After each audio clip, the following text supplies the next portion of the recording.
I'll look and see what happened. Okay, it says it's live stream.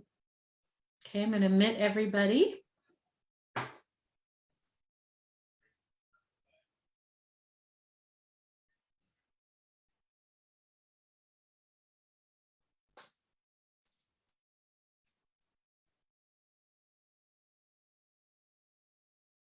Yeah, see, it shows me as being logged on, but I'm not logging on. We can hear you, Roger, so you're there. Yeah, I'm here. I'll mute myself. I'm not on video. I've got Arnie and Nancy are here with us, Hi. Very Great. nice. Hi. but we're That's not, nice. but we're not on video. I declined the video. We're like the kids in the classroom. We're gonna hide. Yes, you don't, yes, I understand. It's nice to see you, Roger Weber. Is that Sherry? Sherry Yeah, Sherry, yes. When his caregivers there in the winter season, they get out and walk a mile. There's Daryl. There's Daryl. Oh, that's Daryl there. Oh, Hi, yeah. Daryl. Daryl. Rebecca, Daryl, Hi. She keeps. Dave, There, she can 3 hours every day. yeah, Tony Benson, and yeah, Oh, see, yeah, she The one that grew up grocery in store, or shopping, or, the family. and then one day house she comes or for 4 something. hours. So Uh-huh. that's what she went for. Yeah. Tony Benson. I think Okay. there was one lady that said her family had a gas station in Old Marietta. Okay, I guess it probably wasn't her then. I'm gonna ask you guys to go ahead and mute yourselves. If you're not muted.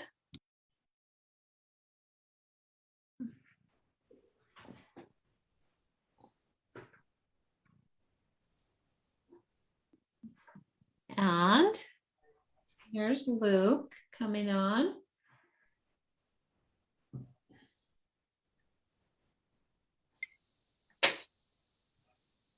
Hi, Luke. Hello, can you hear me? I can Yes. hear you. Oh, I'm not, I'm so backlit. My goodness gracious. I've not been on this thing during the evening time and I'm not very well lit from the front. Yes, you almost need a light in Yeah. front. I don't have a fix for that. Shoot. Is it gnarly or do I just look tan? Yeah, you do just look tan. Okay, And I've made it so that you can share your screen. very good. And so, Rebecca, I'm going to Okay. turn the time over to you. Thank you so much, Sherry, for being our host tonight. And I want to welcome Luke and Greg and Dave. Are you with them too?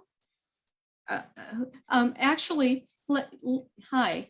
I am going to do a small introduction, and then Luke and team, if you would go ahead and introduce yourselves, I would certainly appreciate that.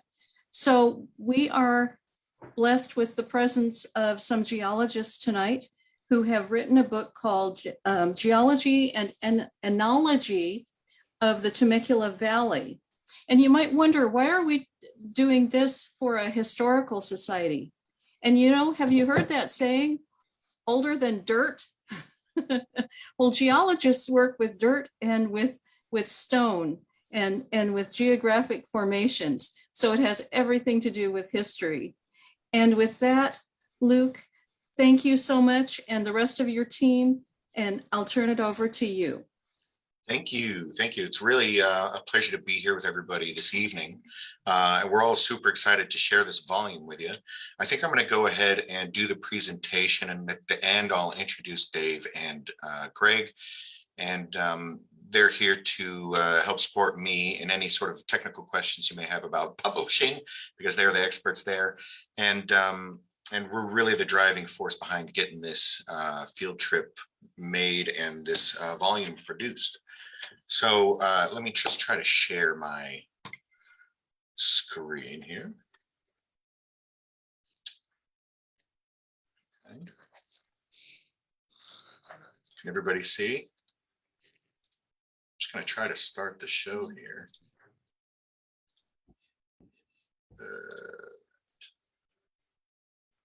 Is it down here? I guess I should have done this Okay, how does it look? How does the share screen look? Does it look awkward or can everybody see what they're supposed to? On mine, Luke, I'm just getting it on like a section of the screen. It's showing the next slide. So I don't know if you're on full screen or not. Oh, I see. Okay, hold on one second. I think I know the problem. I'm going to reshare now. Yes, here we go. Oh, excuse me. Okay, is that better? Excellent. All right, so this is me in my full geology field trip regalia. The sort of flannel is a go-to for many of us geologists. Anyway, this is an access road that sort of travels north-south through the French Valley. And this isn't an intersection. This is actually a panoramic photo, sort of a 180 view of the center of French Valley there, where we took the group on the field trip to get sort of the most centered viewpoint of the valley and what we wanted everybody to take away from our volume here. So anyway, let's just get to where we're going here. Up, down, left, enter. Oh, yeah, maybe I click it here. Found it. Okay, we're learning together. So the title of the talk tonight, and as well as our volume, is the geology and enology of the Temecula Valley, which everybody knows, of course, is located in Riverside County. It's beautiful. So here's sort of what the book looks like. If you guys are familiar at all with the first edition of this volume, it looks pretty similar. We didn't change too much. Just a little bit about who we are and why we sort of produce or publish these books every year. I'm the current president of the San Diego Association of Geologists. We turned 50 last year as a group, so that's pretty exciting. Our membership is really, it runs the gamut. We have enthusiasts all the way up to academics. So it really provides a sense of community and learning, which when I was a student was a very helpful thing, you know. So if anybody has interest in attending one of our monthly meetings, or we also do one-stop wonders, which are sort of a one-day field trip. We do that every so often. If you're interested at all in taking one of these field trips with us or attending one of our meetings, just head to our website. It's on the slide there, sandiegogeologists.org. So yeah, we put on this trip like this every year to produce a volume. In the past, we've gone to Baja California. That was actually a pretty exciting trip. We went to Caligo and the Rainbow Basin area, which is northwest of Barstow. And then in 2019, we went to the Owens Valley. And the last couple of years recently have been centered around the Temecula Valley. And a lot of that is because of the pandemic. But really, it's just sort of been, it's enabled us to take a really a cool look at the valley, an in-depth look at the valley, if you will, that we haven't done in a very long time. So like I said, this is the second edition. I think I mentioned that. This is the second edition. The first was 20 years ago by Mrs. Barbara Birnbaum, a lovely lady who did the first edition back in 2000. So our first return journey from which this volume was produced was about 20 years later, almost to the day, I feel like. So yeah, another beautiful photo of the French Valley. I do want to acknowledge these two gentlemen. We've talked about them already. They're like I said, the driving force behind the last couple of years worth of field trips to the Temecula Valley area. So although I am editor and my name's on the book, it's really these guys that put in the effort in the years leading up to the field trip that got a lot of the work done. So here we are back at the cover. Like I said, it looks pretty similar to the 2000 edition. We kept sort of the colored topographic image on the front because it pops. So if it's sitting on a shelf or if it's sitting on on a display thing. It catches the eye. We wanted people to pick this thing up and look through it. We're pretty proud of it. So on the back, I think it was my idea to put this bad boy on there. This is my favorite photo in the edition. Not only because it's a beautifully clear day in the afternoon, which is relatively tough in the Temecula Valley, but it shows very prominently the two reasons why the valley works so well for the growing of grapes. Real quick, if I could just draw your attention, you'll see in the center of the photo there's sort of a mesa on the left, a center mesa, and then a mesa on the right, and they're separated by sort of two gaps. The left gap is occupied by the 15 freeway there. That's called the Rainbow Gap. And the gap on the right there, which is occupied by the Santa Margarita River, the River Gorge, that's called the Santa Margarita River Gap. So it's those two breaks in the mountains at the south end of the valley that allow for the cold air from the coast to come in and cool off the region. So as I'm sure lots of you are aware, the wind that we get in the afternoon, right? The cool out afternoons are actually cooler.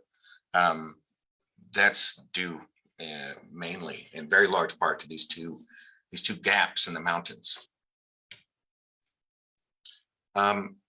So the goal here is to sort of just pretend like we're flipping through the book, right? We're taking a tour through the book. And I only stop at the table of contents because it gives me another opportunity to talk about the guidebook and what's in here. So it's really meant to provide sort of three things. A step-by-step guide of the trip that we produce in form of a road log. And on the actual field trip, we'll print out the road log for people to take with them.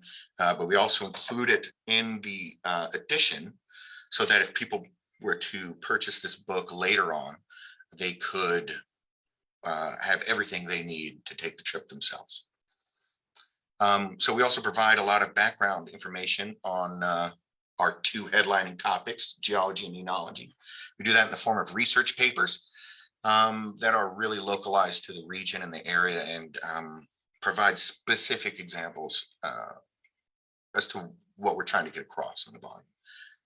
Of course, then at the end, we have the appendix with the names and locations of everything we talk about. We also like to include, simply because this is an enology book, a map of the local wineries. We did this in the first edition and again in the second edition. In the second edition, what's new, though, is we added a list and map for the breweries, even though this isn't a book on beer or why beer works in the Temecula Valley. Well, who doesn't like a list, a map of breweries, seem to fit. Anyways. So here's a photo of the road logs, or I should say the road log map of the routes that we took on the field trip. You'll see there are 3 color-coded trips. So the light blue you see there was the trip we took on Saturday. That's the Saturday route. And then the dark blue was the, I'm sorry,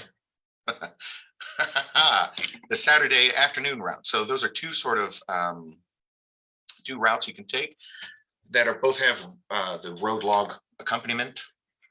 And then the green are sort of side trips, which we couldn't find the time to include in the main route, but we're passionate about enough to want to include in the map. And we do provide it in the road log as well. And it was an option to participants whether or not they wanted to go on these sort of side trips or not. So these are all the photos, directly taken from the book. This is what the road log looks like in person. So you can see we sort of provide a pretty detailed guide that provides mileage on the left there, as well as descriptions about what is at each mileage and where you should be going if it's a direction change. We also like to include hazards, road conditions, if it's a steep hill, if it's, if traffic is a little wild at an intersection, we'll include things like that. We also like to provide sort of visual aids. So you can see on the top right there, the picture that has the red arrow pointing to exactly what we want people to see when they're at the stop there. Not only that, but the road log is a fun place to put what we like to call breakouts. And these are just sort of little blurbs that we have written by our generous members about sort of, accoutrement.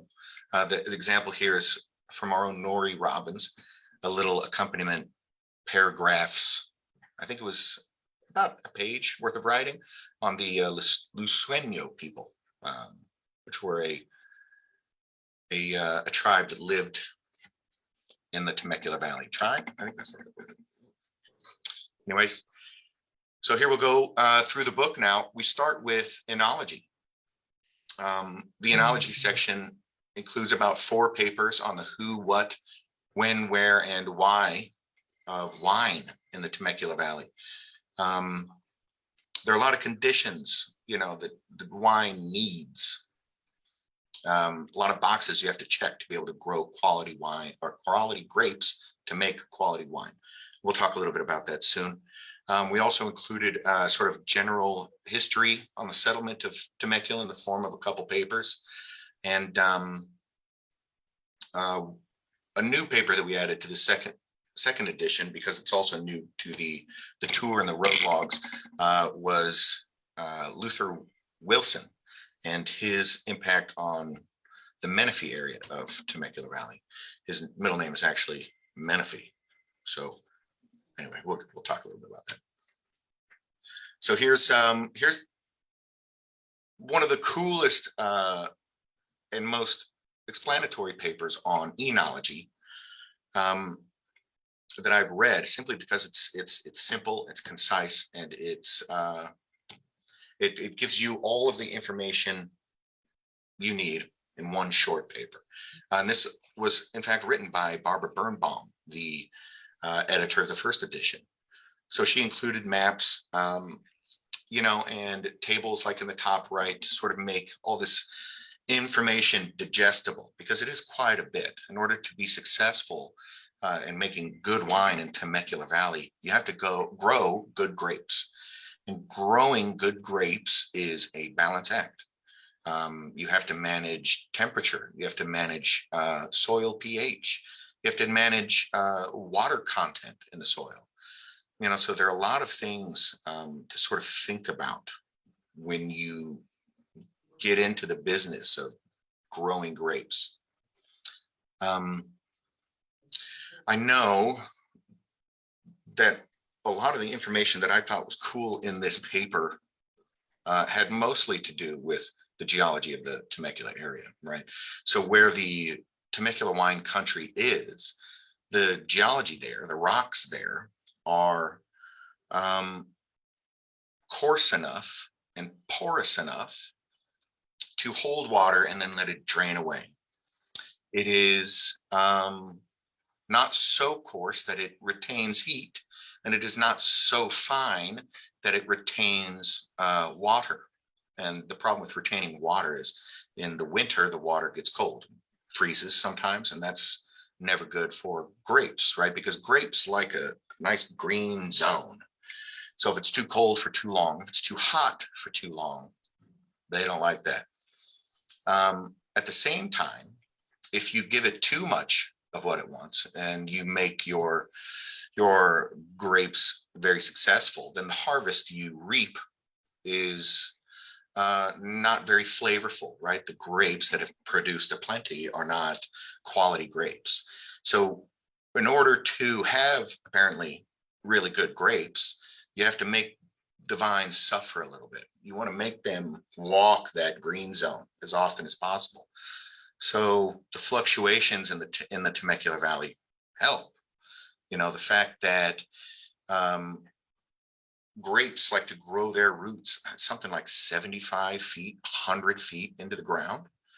Well, the geology of the valley there makes that possible. I mean, with some effort, right? Because it is igneous granite, but it's pretty weathered at the same time. So there is some resistance, but the grapes can make their way through, right?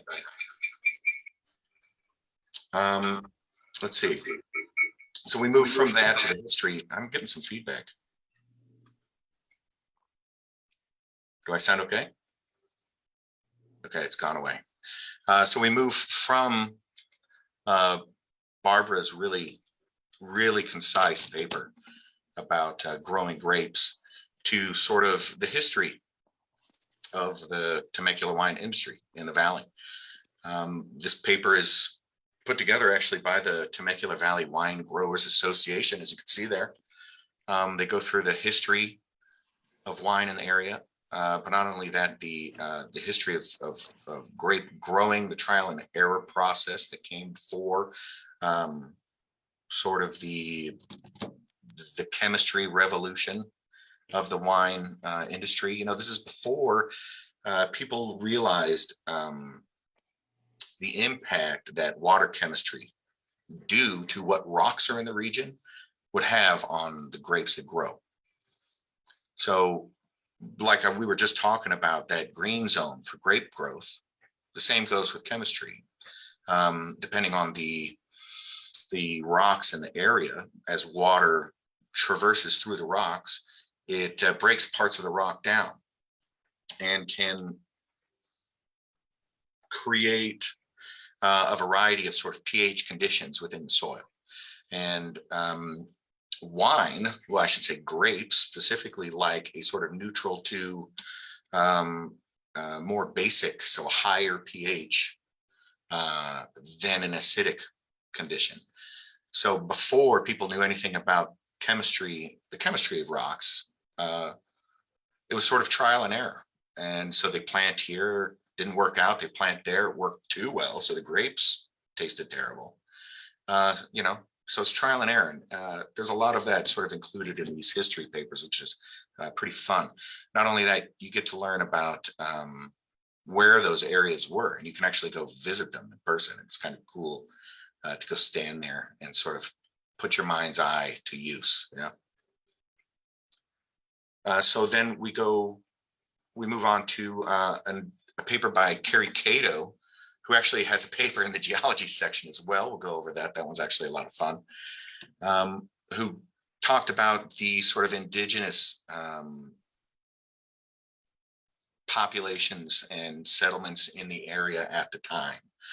Now you see that sort of color-coded tribal land map in the center there. I don't know if Carrie did that or if he got that from a paper, but that's supposed to be sort of the distribution of tribes in the area when people were,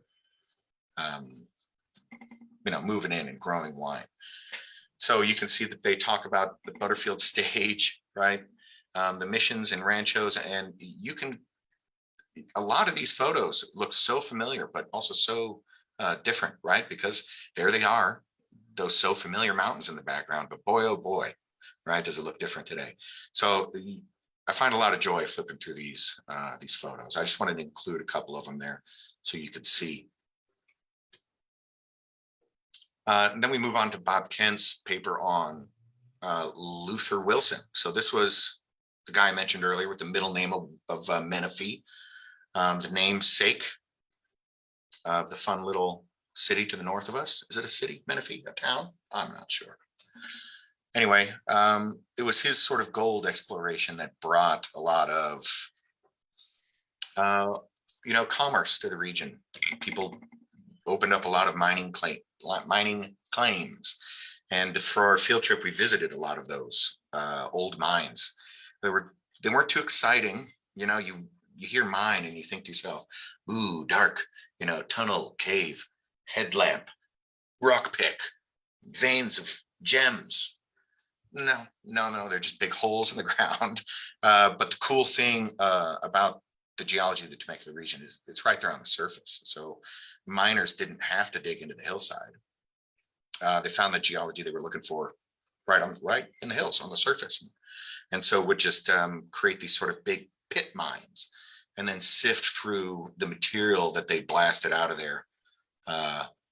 You know, in the old fashioned way, you can see this sort of maybe, ooh, if I bring my mouse over here, the sluice, can you see my mouse? The sluice, I think that's called a sluice.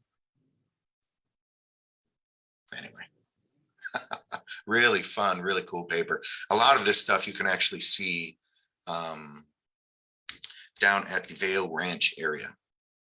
They have a lot of the old mining equipment there to check out. Very cool. So we finally move into the geology section, my favorite section. I'm biased, granted, but we included some new stuff, and we included actually a lot of new stuff in the second edition here. Returning were 4 papers on sort of the geology of the region. It felt just impossible to sort of revamp the entire volume, and these papers on the structure of the area were so good that why would we not include them anyway? But what we did was add a couple new papers on the region's clays, and what's exciting about that is the possibility that these clays represent a pretty well-known event in Earth's history. We'll talk a little bit about that. There's also a new paper on one of the wine caves that was built in the last 20 years, and that's over at the Oak Mountain Winery. Maybe you guys have been there. They have a wine cave. You've probably been in there. We'll talk a lot about the construction of that here in a second. And this is basically, granted, yeah, some of these are geology papers, though we kept these papers because the writing isn't, it's digestible. Yeah, geology papers, like many scientific papers, can be dense and tough to get through for someone not familiar with the terms. Yeah, but we include them because we want people to have or to be able to gain an understanding of what they're driving through, what they're looking at out their car window, what they're looking at as they walk around the hills. It's important. It's important. So we start with the geology, the local geology. We have two papers that I think are really cool and give really local examples about the geology in the area, right? Historical examples, specifically this ground fissure. But anyway, we wanted to include Kerry Cato's Geology and Geologic Processes of the Temecula Valley, right? He just talks about the history of the area, the major rock types and rock formations of the Temecula Valley, as well as sort of the geomorphology of the area. That basically means why the surface looks the way it does, and any sort of major geologic processes that have helped shape the valley, specifically the giant fault system that runs right through the middle. And then we'll go into the ground fissure sort of subsidence zones that Roy Schliemann talks about in his paper. So this is Cato's, some examples of the geology. Well, okay, so this is examples from Cato's paper, yeah? On the left, we have a geologic map with some labels so you can sort of locate where you are on the field trip. You can see geologic maps are very colorful. This is on purpose because we want to be able to show the differences in rock types and ages of rocks, and we want that to be as relatively visible as we can. Plus, we color code rocks for age, right? So the lighter colors you see on there, the yellows, the oranges, the grays, these tend to be the younger rocks. And then the purples, the reds, sort of the pinks, those colors we use to represent older rocks. Yeah. And we do that through one of these explanations here. It's what we call them, an explanation. You see my mouse here? It's basically where we provide a square of color, the symbology of the rock type, and then a sort of brief description about what that rock is. So as you can see, the geology of the Temecula Valley is relatively complicated. And if you're noticing a giant shift between the left of the image and the right of the image, you're right on the money there. And that's because the Elsinore fault zone runs right through the middle of the Temecula Valley, right? So here, let me just talk to you a little bit about this. You see my map, yeah, or my mouse rather. So this is the fault zone. Now you can see it's represented here. Like this is the entire fault zone. So we have the Wildemar fault here, right? And we have the, what is this? No, I'm sorry, this is the Willard fault. This is the Wildemar fault. My goodness, I'm getting them backwards. Willard and Wildemar. So these are two faults that occupy this region of the Elsinore fault zone. Now it's, so if you look at here, right, we can see here's the Willard. Oh, I should have just looked over here. It's written for me. Here's the Willard and here's the Wildemar, right? So you can see the geology crossing the fault zone here really changes dramatically, right? The green is metamorphic rocks. And this sort of stippled, I don't know what you would call this, a mauve. Is that a mauve? is batholithic rocks, and that's just, excuse me, a term. Oh my goodness, excuse me. A term we use for like a large igneous rock mass. Okay, and then sort of this is this sort of beige color with, you know, the blues and the pinks. These represent the younger rocks here that deposit on top of these much older rocks. So you can see how much movement must have taken place along these faults to put this older, much older metamorphic rock, right up against this much, much younger sedimentary rock. Now, if you know anything about geology, you'll know that metamorphic rocks and sedimentary rocks are not deposited in the same fashion. In fact, metamorphic rocks are not even formed on the surface of the earth. So that being said, it's pretty spectacular and pretty significant that you have this kind of difference across such a, geologically speaking, small area, right? So this fault has been working in the area for a very long time here, very long time. What's not on the map is Lake Elsinore up there, right to the northwest. Now, Lake Elsinore is there for a very natural reason. It's a sort of the northern expression of this fault zone here. And what you have is sort of crossing of two faults that are moving in the opposite directions, right? So in between them, the rocks are moving away from each other. And when they do that, a depression happens, and that's naturally where water gathers. So you have Lake Elsinore. So Lake Elsinore is also a result of the Elsinore fault zone here. So geology has been turning this area into a valley for a very long time. And thankfully, erosion has occurred down here along these sort of the southern expression of the fault zone, enough to create the gaps in the mountains that surround the valley to the south here, allowing for that cold air to come in, cool off the valley, give the grapes a breath of fresh air. You know what I mean? Okay, things are better. Go back to grape making. You know, we want to make them struggle, not too hard, but they can't be fancy grapes. We don't want luxurious grapes. Those taste terrible. So yeah, here, I forgot about this photo. You see these gaps expressed? You see these? This should be, or you would think that it would be sort of like a, you know, one zone here, but it's been eroded by the river. And well, who knows right here? Probably the fault, but I imagine some erosion has taken place here. This is actually where, along here where they had the old highway too, and then they put it through here. Actually, if you go over to this Santa Margarita River Gorge, you can see portions of the old railroad track where they used to transport supplies. I hope I'm not taking too long.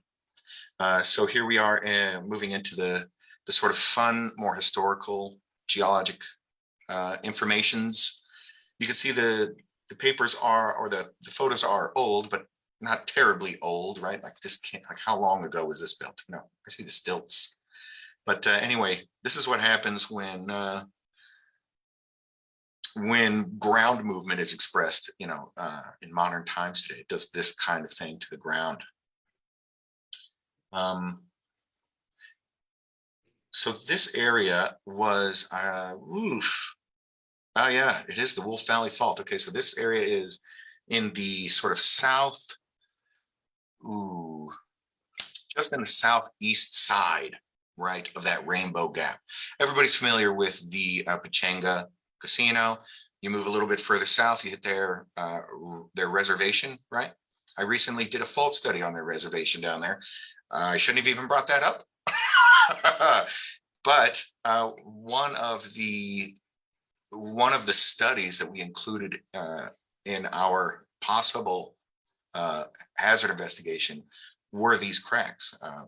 This Wolf Valley Fault is a number of faults that are expressed in the southern sort of termination of the Elsinore fault zone as it leaves the valley.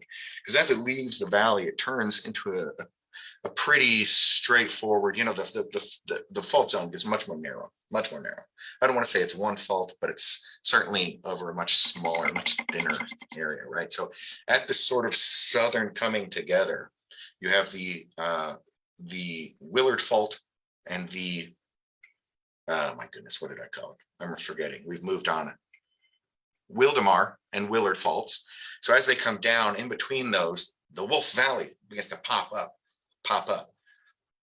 So these cracks we believe to be movement from that Wolf Valley Fault, but because geologic and geotechnical investigations back then weren't what they are today, a lot of that information just isn't available, unfortunately. But still, pretty cool. So then we move into sort of the hazards, the geologic hazards of the area, right? These are two sort of prominent members in our group. Mike Hart is a former president, so is Monty Murbach. This guy is actually, in my opinion, one of the forerunners for geotechnical science in Southern California, San Diego. And, well, I'll just say Southern California. It's a pretty good statement. And then Monty is actually still a pretty current member of ours. He still participates a great deal. Anyway, they put together this paper on the landslide complex of Oak Mountain. They're both sort of geotechnical geologists, right? And so am I. So we specialize in, these investigations, these hazard investigations that concern development, right, and building. So we'll take a look at some stuff from there, but also included are hazard maps, right, that Riverside County puts forth. A lot of these guys are academics or they work for the state or the country for their geologic surveys, what have you. And they're the ones that put together the official hazard maps for the county, right, for the state, for the ones that we use in our report writing for geotechnical servicing. So yeah, it includes topo and digital elevation maps, some more geologic maps. And these are all hazard maps, right? Hazard maps that describe the potential for landslides, right? Maps that describe susceptibility to areas, that describe the susceptibility of areas to seismic events and rupture events, right? To describe the the susceptibility of areas to liquefaction, subsidence, and flooding, right? So maybe you're unfamiliar with these words. Everybody knows what flooding is, right? Just an onslaught of water. Subsidence is just ground surface lowering, and liquefaction is the fun one. Liquefaction is what happens when you have seemingly solid soil all of a sudden taking on the properties of a liquid, like quicksand. Quicksand is a great example of liquefaction in action, right? So things just sink, is what I'm saying.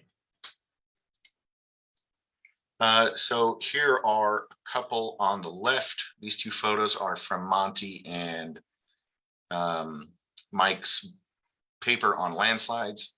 You can see they sort of outline a pretty significant area of landslide susceptibility here in the valley. And then they sort of drew this map, and I don't know if you can see the topo behind it in gray. They sort of overlay that susceptibility map, that hazard map, on the topo map, so people can kind of get a better idea of the shape and volume of the area they've mapped. Yeah. So this pink is what they want everybody to sort of really clue in on. And then these sort of yellow are the more recent expressions of this larger landslide complex, right? And then on the right here, we have these susceptibility maps, these hazard maps that I was just talking about, right? So here's the landslide and slope instability map. It's color coded, as you can see. So the green usually means good to go, and red means uh-oh. Just made that rhyme up on the spot. So it's pretty well, you got the background of gray so that the green and red really pop. And so anyway, pretty fun. You can see that the majority of the landslide susceptibility, the hazard for movement, soil movement, is here on the west. This is the liquefaction susceptibility map, right? A little more complex in the color coding. We go from very high to very low. And then not only that, but there are 3 categories of, oh, I see. Yeah, so this is groundwater saturation. Anyway, they sort of give 3 breakdowns to what could possibly be a pretty gnarly situation for you if you live in one of the areas susceptible to liquefaction. Because when shaking happens, you know, like I said, that soil goes from solid to liquid pretty quick. All right, we finally made it to the coolest paper in the book, at least in my opinion. This is maybe because it's at the intersection of geology and geotechnical, you know, awesomeness. I love what they did here, and hearing Terry talk about the struggles that they went through to sort of get this wine tunnel built was really, really fascinating. So here's a photo of Oak Mountain. You'll drive up the big hill and it comes and you pull into this parking lot. There's more parking down here. And then sort of they have, you know, their main building here. This is where you go for tasting. This is where our group usually gathers, in this gazebo. It's where we like to eat and wind down from our day of walking around. But this is the entrance into the wine tunnel. You can see that the wine tunnel has 1, 2, 3 sections, right? And this is actually the way that they carved it out of the hillside. You can see the hillside here, right? And this hill's mainly mainly consists of Papa Formation. And if anybody here is familiar with the Papa Formation, then you'll know that the Papa Formation is simply just an extremely weathered, very old soil. So because it's very old and very compact and very dense, we're actually able to consider it a sort of bedrock material for geotech, and we can build on it. It's a great formation to do that, and a great reason to stop digging. That being said, there are also portions of the Papa Formation that are terrible and completely cohesionless and give you real problems when you try to use it as a building material, right? You want walls to stay up. You want nothing to cave in, especially when you're building a tunnel, yeah? So you can see they sort of did it in 3 sections. And I'll take you real quick through a sort of photo tour of the paper. This is how they did it, right? So you can see this is what they were digging through. And a geologist would have to go out here every so often and map this face. So big, you know, you can see that they got machinery in here. You can see them doing something here. This is actually a cave-in that occurred. I think they had you can say, just real quick, I want to point out, I called it Cato's Cave-ins. That's just a fun joke because they had 2 or 3 of them during the construction of this tunnel. In fact, they buried a loader, which is a large soil moving machine, about halfway up. So, I mean, that's a pretty significant cave-in to be able to fill the volume here, you know, up to maybe halfway. That's a lot of material. Anyway, they got it done. And you can see they sort of do it like this, and you can see this wire mesh. Do you see this wire mesh? Yeah. So they would maybe excavate a few feet at a time, right? You can't go too far because you don't want things to come in. So they would excavate that. The geologist would come in, map, and then they put up this wiring to hold it all in place. Then you can see here they've started to put on the shotcrete. Shotcrete is basically just concrete, just fired out of a tube, right? With almost like a you know, to me, it looks like what the Ghostbusters used to spray all over the inside of the the Statue of Liberty to get that thing to move. I don't know if you guys remember that movie. That's not the greatest example. Anyway, it's just this big sort of tube of a gun that fires out this liquid concrete all over the wall. You can see it sort of covering the tunnel. This is all to keep everything reinforced, right? So you can see here, they do some pretty detailed mapping, and that's important, right? You want to know what's going on with the geology, you know, where these sandy layers are, where these silty layers are as you traverse through the hill, so you can sort of see problems coming. And here's just a sort of diagram so you can get a handle on the dimensions, right? If you're curious. Really quite the job. I think they took a little bit longer, went a little bit over budget because of all the problems they had, but still the fact that they got that thing done and it's in and working is great. Though I still want to know, I don't know, some of the roofing in the cave there, if you go, looks a little waterlogged. I don't know, maybe they're still having problems, but it's a pretty spectacular feat considering what they had to deal with. Now we're going to move on to Larry Bush's and Russ Miller's paper, who we were really happy to include in this bad boy. And that's because they think that they've discovered, remember I brought this up a little bit earlier, something in the clays in the northern Temecula Valley. Specifically, these, here we go. These, here we go. The impact, right? This impact, what they call impact lapilli. And these impact lapilli are supposed to be indicative of the meteorite that killed the dinosaurs, right? So they're positing, or they're theorizing, which is really the same word in this combo of papers here, that the assignment of kaolinite, right, which is essentially a clay that is formed from the breakdown of, well, plenty of minerals, other minerals, granites, feldspars. Feldspar is a mineral in granite and often will sort of weather away down to a very fine clay, such as kaolinite. Anyway, within these clay beds are deposited these lapilli, which are really small stones. Let me just go to the next, here we can see them. Here we go. So they look like this, right? This is an extremely sort of blown up image of one of these little guys in the rock, right? So you can see that these really hard angles here, everything's all busted up. This isn't this isn't what things look like when they're deposited, right? They don't look fractured and pulverized the way that this does. So they're examples of this kind of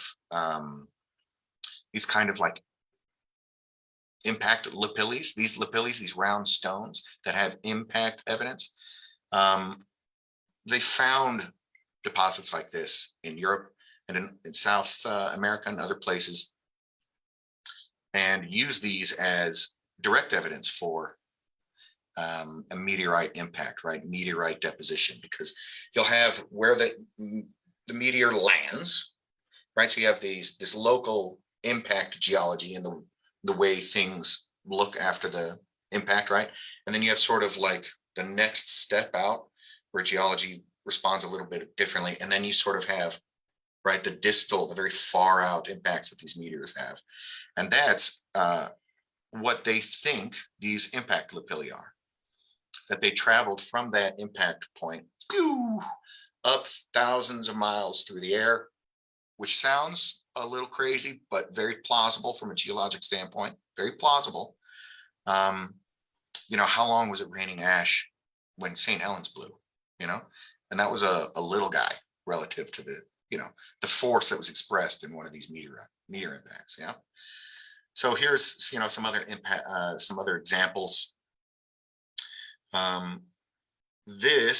Okay, so here are the examples they got from Albert Hill. Everybody familiar with the Albert Hill area, northern Temecula? Well, right at the Pacific Clay mine, that's where you can find a lot of these formations. You see this here, this picture on the right? This is the Silverado formation, and you can see these clay beds in here, right? And they're covered by the sort of more recent deposition of sedimentary soils. Oof. I've just vacated. Anyway, we'll jump back in. So it's really cool. Now I know. I remember what I was going to say. If you want to find an example of these, here I have. Perfect. Excuse me. Sorry. I should have put this closer. Check it out. I have a piece. Oh no, my lighting is too terrible. Anyway, you can see those can you see those round balls in there? Maybe you can, maybe you can't.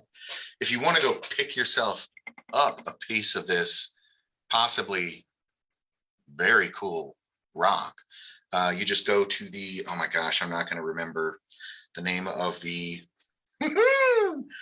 landfill. Well, maybe Dave or Greg can answer that question when they pop in. Anyway, right there at the entrance to the landfill, across from their parking lot, you can climb up the mountainside and find so much of this.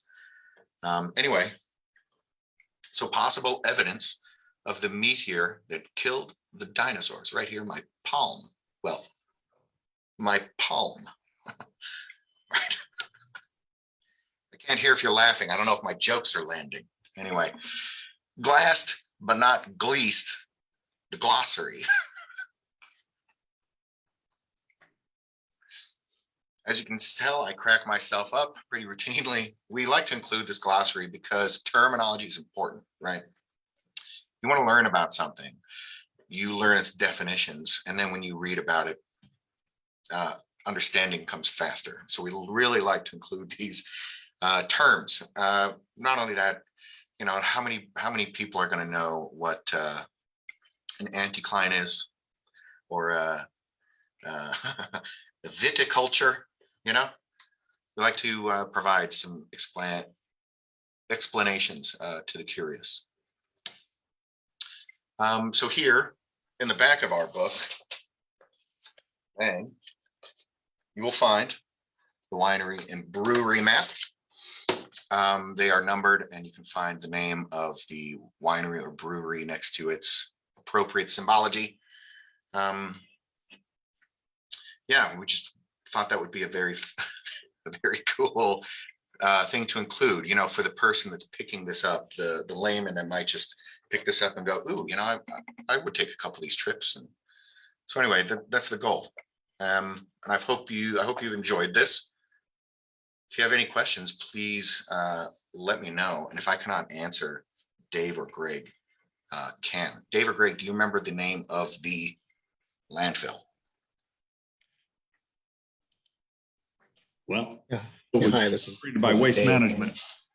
Yeah, El Sobrante, I think is. Oh, that's Yes, that is it. El Sobrante. Yeah. Okay. You want to unshare your screen? Yes, of course. Get back to Where's the there's everybody. So if there are any questions, feel free. You do have to unmute yourself. I think I saw a hand go up on one of the screens earlier, but I was focused.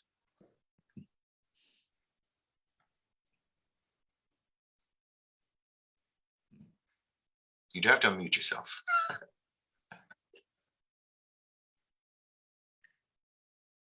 Any takers? So, Oh. yeah, I just would kind of like to know about the three of you, what else you're working on right now.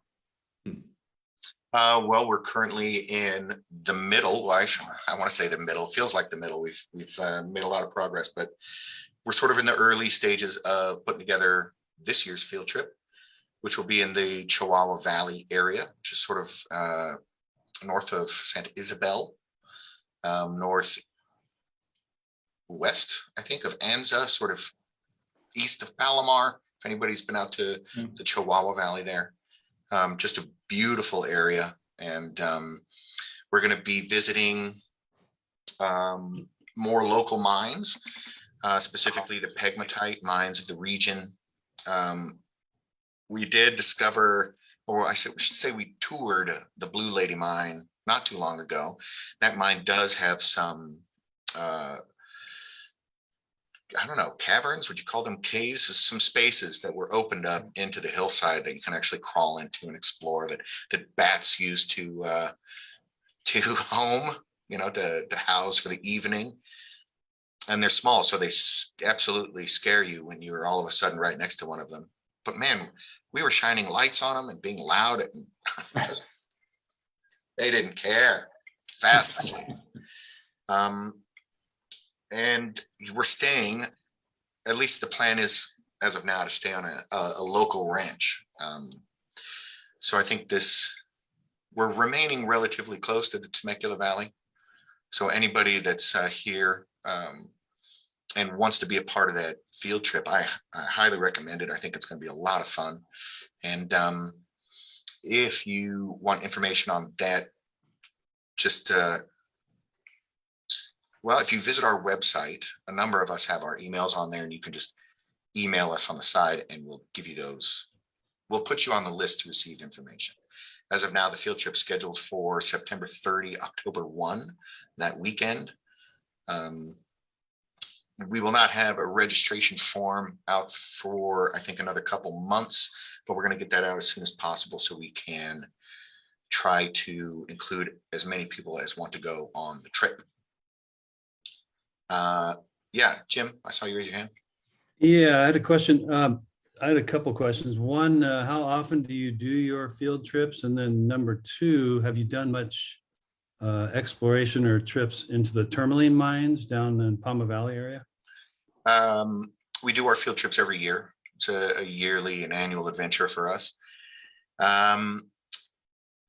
Maybe Dave or Greg can talk about a field trip in the deep past that went to one of those tourmaline mines. But since I've been a part of the group, I want to say I came around, I don't know, 2011 or so. We haven't done any any of those mines.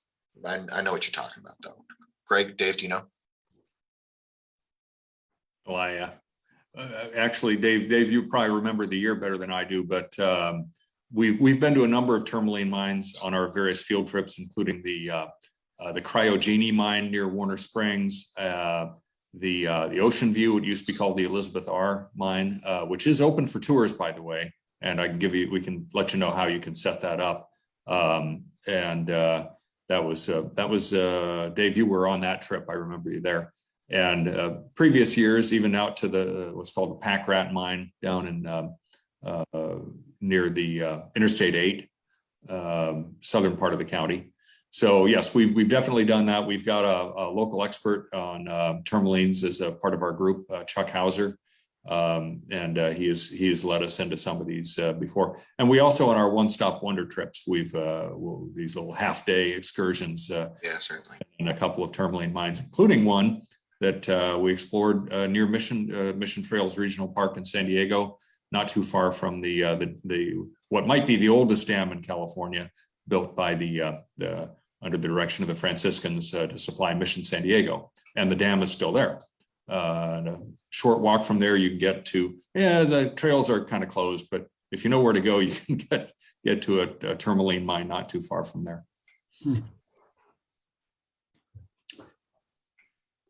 Now, I wanted to mention, since I have the floor, that since, Luke, if you look down, you'll see that I actually have the floor. I do want to mention that we owe a debt to the Temecula Valley Historical Society, because I was up there some years ago when you had a speaker on, I think, the Cajon Pass and the highway history of the Cajon Pass. And on that visit, there were two of us from SDAG, and we just happened to be talking to somebody. We met Bob Kent, who then said, "Oh, I know a lot about the gold mining history up here." And that's how we got the paper that's in our guidebook now, was because we kind of put the bite on him when we were doing the second edition if he wanted a paper, and he was kind enough to do that. And yes, we sent him a copy of the book, even though he lives in, I think, Texas now.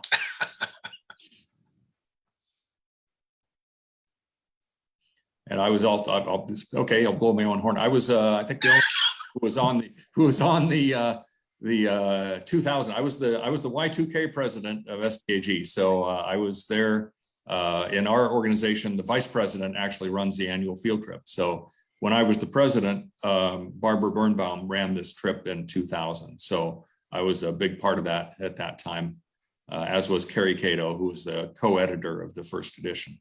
So it's good to be back.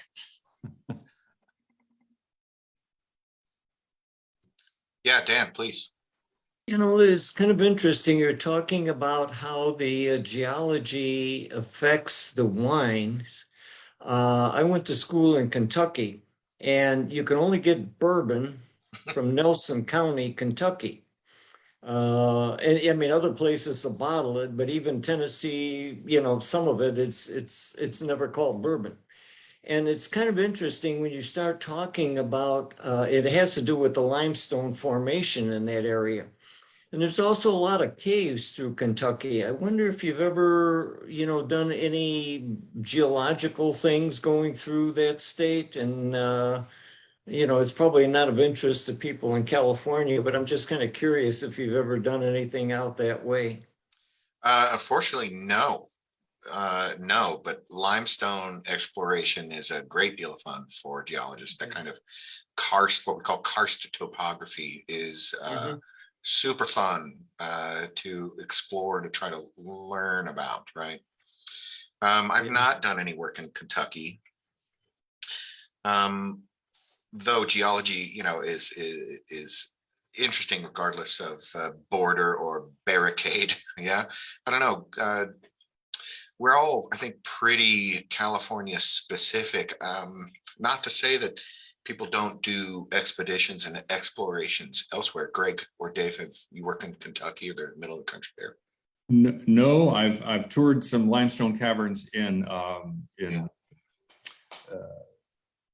Missouri.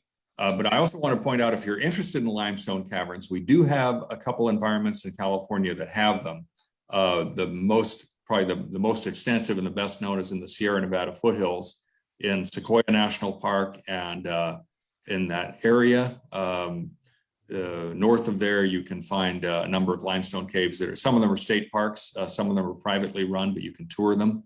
And the closest one to here is actually out in the Mojave Desert, called Mitchell Caverns in the Providence Mountains. Some of us on this call will be out there later this month. It's a state park. You can set up a tour. They're very limited. They don't allow very many people in, but you can call them through the state park system and request a tour. So we do have limestone caves here, and then you need to go into Arizona, and there's some great ones out there that we're looking forward to going back to. And one day soon, I hope to have the encyclopedia, the library of location knowledge that's stored in your skull, Gregory. I'm jealous. Well, then, yeah, I mean, Dave hasn't said anything yet. You have a whole other skull right there. I'm seeing the top of it there on the picture there.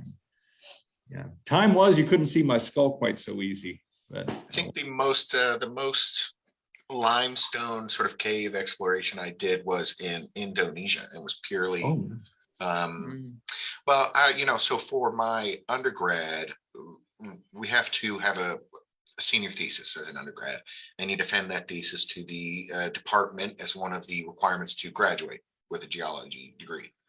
I was lucky enough to get to be a part of a program that teamed up with the Indonesian University of Gajah Mada.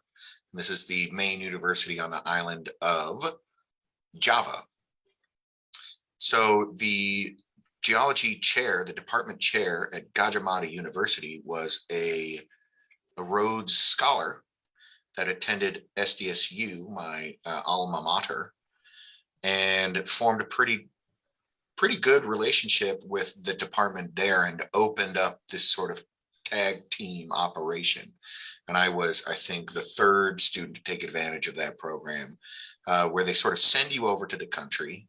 I mean, they don't send you, you pay for it, but they did give me, scholarships. They helped out in other ways, right? So, anyway, so you would go and then sort of attach yourself to this program that the Gajah Mada University did every year. And this is where they took their students and they would organize them into groups. And these groups would be made up of scientists, geologists, environmentalists, climate people, right? As well as medical students and economic students, and they would send these groups out into rural villages to sort of assess the area, help them deal with whatever various issues that these rural villages were having. And there are a great deal of them over there, right? And so the group that I was attached to, we went to an area called Sepanjang, and this is right at the foothills of Mount Merapi on the island of Java. And this is a volcano where people live on and around. Okay, now let me describe to you. In Java, their driest month, the month that has the least amount of rainfall, is more rainfall than our wettest month.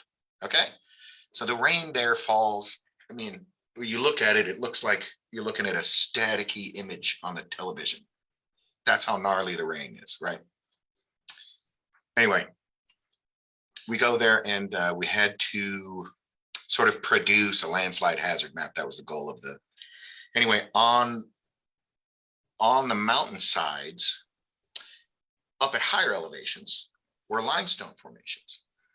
And the people there had been using these naturally formed limestone caves as ritual centers, as ceremonial sites, right? So you go explore these caves, these caverns, and they still have, old cairns that have been there for, well, I don't know, maybe they're modern. They look like they've been there for a while, right? And they're still sort of,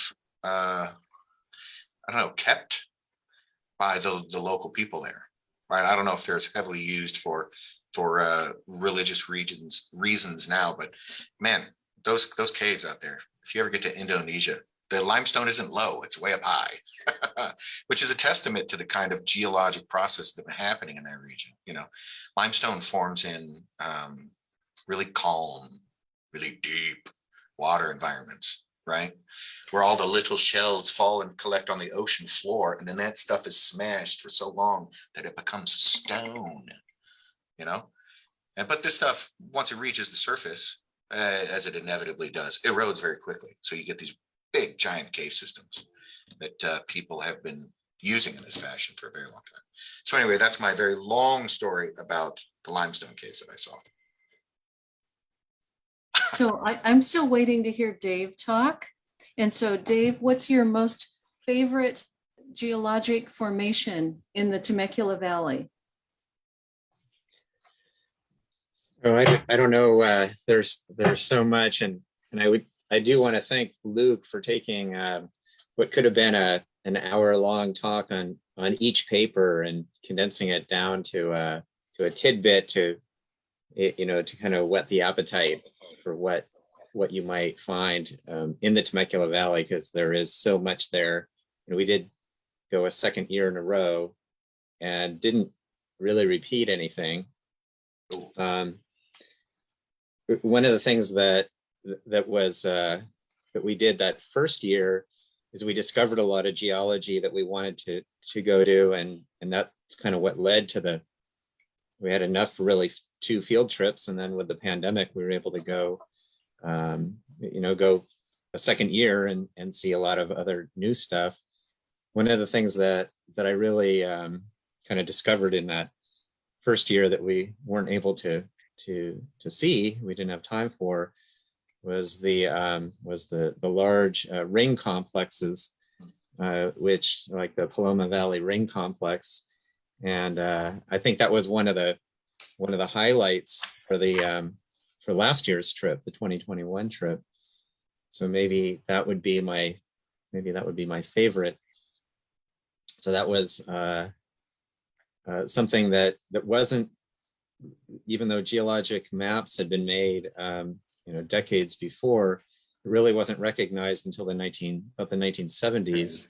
That's the ring. And any maps made after about 1970, really, like the one that Luke just showed, it really shows that is a ring structure with granitic rocks, granites, and in a ring pattern, and the researchers who looked at those rocks under the microscope and kind of teased out the story, came up with a great story for why that ring structure is there. And it's something like 10, 12 miles wide. It's and occupies the hills above, to the north of Temecula, a bit in the Menifee area, and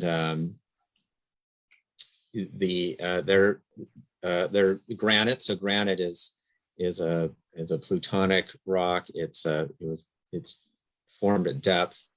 It was molten magma, which cooled at probably at least a kilometer deep and probably deeper. And then, it just represents a deeper zone of a volcano. So there would have been a volcanic edifice at the surface, which has since eroded away. And what the ring structure shows is that it probably represents what would have been a caldera collapse, which would have been a huge explosion, that the likes that we haven't seen in perhaps in early historic time. There's been caldera collapses in some parts of the world, but certainly not recently.